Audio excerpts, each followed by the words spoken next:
All right, check, check, check. 1, 2, 3. Let's hope I have enough battery for this. Hey friends, welcome back to the Book Diva. Hope you all are doing amazing. This upcoming springtime is making me very sleepy. I still have not yet adjusted to daylight savings time yet, and I'm feeling very hyperactive today, quite playful. Today we're going to be, well, we always have fun on this channel. What am I saying? So I'm sure that everybody at this point has heard of Chat GPT. I've used Chat GPT a little bit here and there. I once used it for a resignation letter. I've also used it to help me brainstorm some content for some online courses I might have coming up in the future. I got curious over the weekend. I was just like, what if I asked Chat GPT to write me a novel? And I'm like, well, I don't know if it could write me a whole novel, but probably write me like some poetry or something like that. Like, I'm really interested to see if I put in there, give me some sad girl poetry. And we're gonna see what Chat GPT gives me at my command.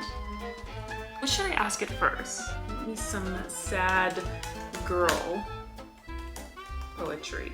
It's actually doing it. It's actually, whoa, it's writing me a whole ass poem over here. It doesn't say who published it, so for now we'll just say ChatGPT just took a bunch of words from the internet and made it into a poem. So let's see what ChatGPT gave me when I asked for sad girl poetry. In the shadows of her room she weeps, a solitary soul where sorrow sleeps.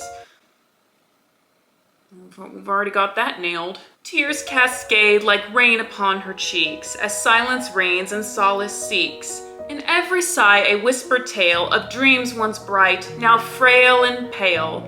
Hey, don't make fun of me, ChatGPT. Lost in the echo of unspoken fears, through shattered dreams she finds her way, in the dark abyss where emotions sway. Each teardrop a memoir of love gone astray. In the lonely night she silently prays. She paints her pain with strokes of rhyme, a masterpiece of melancholy frozen in time. Her words like petals wilt and fall. In the garden of her sorrow she stands tall.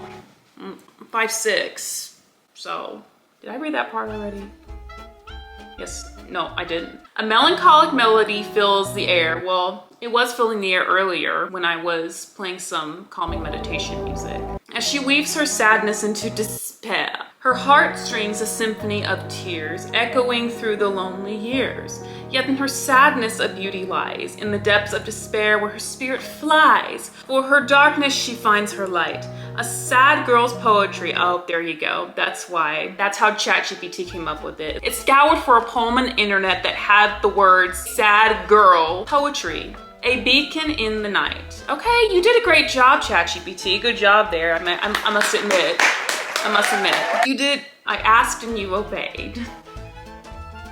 Oh, I got it. Write me a Wattpad love story. Not waddled. That's what I do. Oh, so it's giving me something called Whispers in the Wind. Wow, this is long. So this is called Whispers in the Wind, apparently. In the quaint town of Willow Creek, and nestled amid rolling hills and whispering pines, lived two souls whose lives were intertwined by fate's gentle hand.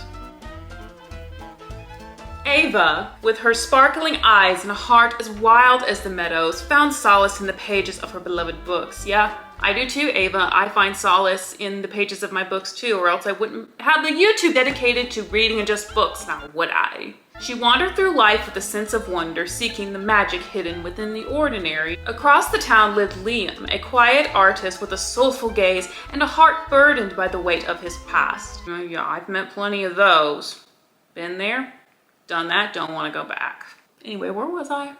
Quiet artist with a soulful gaze and a heart burdened by the weight of his past. Okay, yeah, I read that already. He poured his emotions out onto a canvas, creating masterpieces that spoke volumes when words failed. Yep, I do that too. Well, I don't do it on a canvas. I just stop and start over again. Their paths crossed one crisp autumn day in the town's bustling bookstore, where Ava sought refuge from the world between the pages of her favorite novels. As fate would have it, Liam's gaze met hers across the crowded aisles, and in that moment, time stood still. Their connection was instant, like two lost stars finding their way back to each other in the vast expanse of the night sky. Well, if I were outside, I would show you the sky, but I'm indoors, so I can't do that. Their love bloomed like vibrant flowers of spring, painting the world with their hues of passion and tenderness.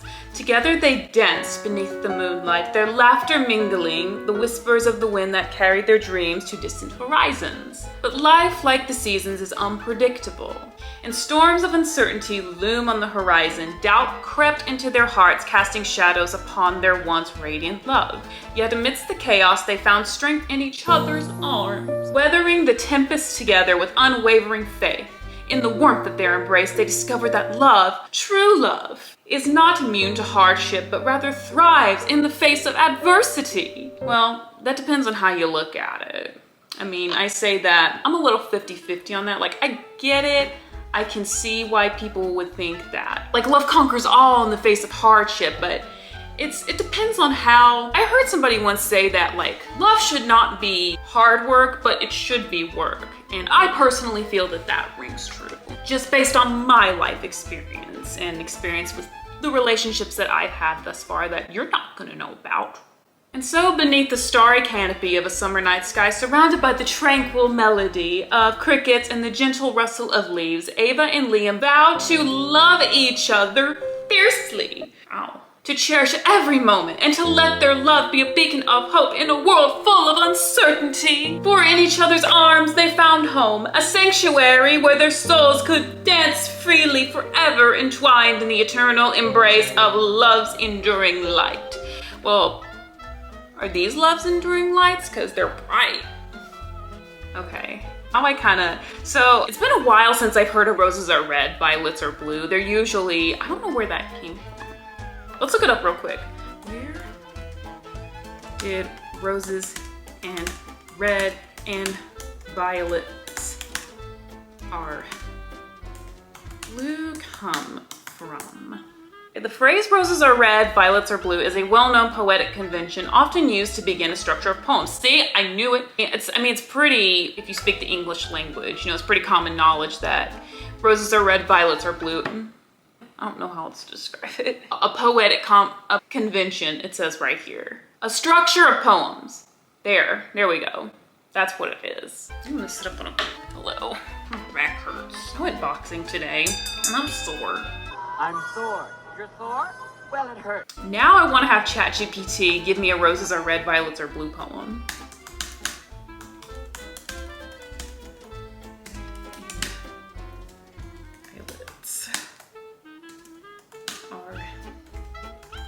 Blue. Almost typed in purple. I know that's not right, but I have a weird mind. Deal with it. Deal with it! Oh, I wonder if this is the original Roses Are Red. I wonder if this is the initial Roses Are Red and Violets Are Blue poem. Roses are red, the sky is so blue. Okay, no, that's not it. That's not it. But anyway, roses are red, the sky is so blue, in your eyes I find my view. Violets bloom a tender hue, in your embrace my dreams renew. Okay, so we got lots of, it's pretty expected when you're asking ChatGPT about poetry that you're gonna get love, tenderness, warm embrace, but anyway, I don't know what else I was expecting. Violets bloom a tender hue, in your embrace my dreams renew. With every breath our love does grow, like roses climbing a steady flow. In your arms I find my truest bliss, with violets so sweet sealed with a kiss. So let us dance. Oh, we got lots of dancing here. We got lots of dancing and poetry. Let us dance beneath the moon's soft gleam, in fields of roses and violets, our love supreme. For in your heart my love I found, a treasure more precious than violets on the ground. Oh wow, we're at 15 minutes. What else should Oh, you know what else I got curious about over the weekend? I'm about to read, what is it called? The movie that's coming out with Anne Hathaway on Amazon Prime. What is it? The Idea of You. Yeah, but I'm curious to see what ChatGPT says if I ask it to give me a review. Write me a review of The Idea of You novel. I should probably specify that it's a novel. Oh wow, it's a big It's a big one. A Journey Through Passion and Pain, a review of The Idea of You. The Idea of You is an electrifying roller coaster of emotions penned with raw honesty and unbridled passion by... Who wrote it? Who wrote it? I gotta go get the book. I'm trapped. Really do not want the skirt to fall off. Robin Lee. This novel transcends the boundaries of conventional romance. Really, how so? Delving into the deep complexities of desire, fame, and human heart. Set against the backdrop of the glamorous world of Hollywood, the story follows Celine Marchand. That's an interesting last name. A 40-year-old art gallery owner as she embarks on a whirlwind romance with Hayes Campbell, a member of the world-renowned boy band August Moon. That's a pretty cool name. What begins as a chance encounter blossoms into an intense love affair. Well, he better be of age, goddammit. Because if this is an inappropriate love story, I'm out. What sets The Idea of You apart? How is this different from any other romance? Because that's what I look for. I didn't say this in the last video, but romance is okay if it's not just your basic, average, everyday romance. Like boy meets girl, boy meets girl, girl meets boy, they fall in love, da-da-da-da-da. Let's see if this is gonna be worth my time. Let's see if this is not going to be a basic romance. Is its fearless exploration of taboo subjects and its unflinching portrayal of harsh realities of fame. Robin Lee masterfully navigates the complexities of age gap relationships. Well, how big? Exposing the vulnerabilities and insecurities that arise when societal expectations clash with matters of the heart. Oh, okay. I feel like this is not gonna take a good turn. Celine's character is a revelation, an enigmatic blend of vulnerability, courage, and doubt, as she grapples with her undeniable attraction to Hayes and the scrutiny of a judgmental world. Okay, so I'm getting that this age gap is not a good age gap. So I'm just gonna stop there, but I'll just have to wait and see when I start reading. And lastly, I wanna see, you all know, what is it called? A Court of Thorns and Roses is all the rage right now, and I just don't get it. I've read several different plot lines from several different websites. I'm just like, what is so special about it? So let me just ask my friend over here. What is so great about A Court of Thorns and Roses? Chat GPT. I'm still waiting for it to give me, wow. There's 6 good things about this thus far. Are you gonna scroll up? Are you gonna scroll up? Thank you. So first it says it's rich world building. Moss creates a vivid and immersive fantasy world filled with magic and fairies and mystical creatures. Okay, that is compelling. And also what's compelling are the characters, apparently. They're multi-dimensional, undergo significant development throughout the series. Well, I mean, that's what's called a character arc. And there's romantic tension. Okay, we love ourselves a good romantic tension. The slow burn of romance between Ferrier and Rysand.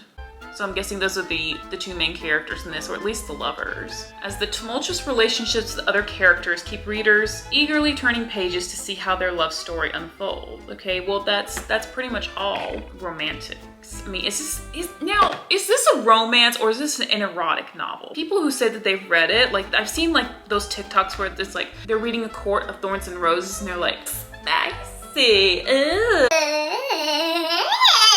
I'm guessing that's what the main draw is to A Court of Thorns and Roses, is that it's spicy, because I'm not being convinced of what I'm reading here on my computer screen, but if somebody can get in the comments and convince me, because I'm open to hearing them. Okay, I need to stop it there. I have so many questions that I could ask Chat GPT, but I have to have a little bit of self-control here. If you liked this video, make sure that you leave in the comments down below what you liked about this video and what you want to see more of here in the future here on the Book Diva channel. And also, most importantly, subscribe! You know what I'm gonna do when I get 500 subscribers? I'm gonna donate all of my unused books to a local nonprofit here in my hometown of Nashville, Tennessee. I don't know which nonprofit yet, but I have some good connections to a few nonprofits here based on my past work in nonprofits. So if you want to do your good deed for the day, you better pay it forward and hit that subscribe button so I can get 500 subscribers faster and give the books that I have read and don't use anymore to a local nonprofit of my choice. Bye.